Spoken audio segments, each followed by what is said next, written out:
Hi all, ഞങ്ങൾ ഇന്ന് കാന്തല്ലൂരാണുള്ളത്.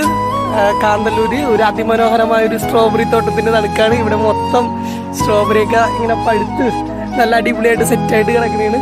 നമ്മുടെ ഇനുമോളുണ്ട്. ഇനുമോള് രാവിലെ തന്നെ അതേ വെറും വയറ്റിലിരുന്ന് സ്ട്രോബെറി തിന്നണ്. ഹായ് പറഞ്ഞു.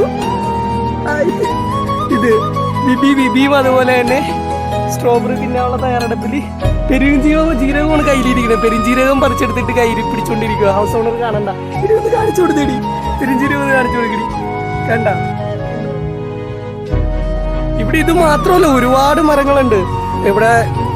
ചോളം, പിന്നെ അച്ചിങ്ങ, ഓറഞ്ചിന്റെ മരം. ഞാൻ എല്ലാം കൊണ്ട് കാണിച്ചു തരാം നിങ്ങളെ കേട്ടാ. ഇത് നമ്മുടെ മാതള നാരങ്ങയുടെ ചെടിയാണ്. മാതള നാരങ്ങ കണ്ട, കുഞ്ഞാണ്, പൂവിട്ടു വലുതായിക്കൊണ്ടിരിക്കുന്നു. അടുത്ത പ്രാവശ്യം നമ്മളിവിടെ വരാൻ നേരത്ത് ഇതൊക്കെ കായ്ക്കുന്ന ആ ഒരു സീസണിൽ വരും. പൂവൊക്കെ കണ്ടോ?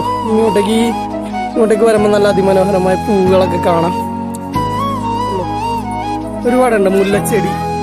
എന്തേനു എന്നെ കാണാനായിട്ട്, ഞാൻ ഇവിടെ വ്ലോഗ് പറഞ്ഞുകൊണ്ടിരിക്കണോണ്ട് എന്നെ കാണാനായിട്ട് എന്നെ അന്വേഷിച്ചു വന്നേക്കോ ഒരാള്. ചോളമല്ലേ ഇത്? എന്തോ ഒരു സംശയമുണ്ട്. എന്തെങ്കിലും ആയിക്കോട്ടെ. അതിന്റെ അടിയിലായിട്ട് തക്കാളി നല്ല പരിപോയി കിടക്കുന്നുണ്ട്. നമുക്കിത് ഒരെണ്ണം പൊട്ടിച്ച് കഴിച്ചു നോക്കാം. തക്കാളി കംപ്ലീറ്റ് ഓർഗാനിക്ക.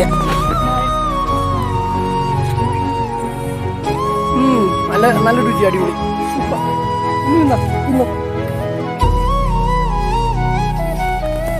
നമ്മളപ്പോ ഇന്ന് ഈ സ്ട്രോബെറി തോട്ടത്തിൽ നിന്ന് പറിച്ച സ്ട്രോബെറീസ് ഉണ്ട്. ഇതെല്ലാം ഞാനും ബേബിയും കൂടി പറിച്ചെടുത്താണ്. കണ്ട, സ്ട്രോബെറി തകർക്കുക. സ്ട്രോബെറി കണ്ട.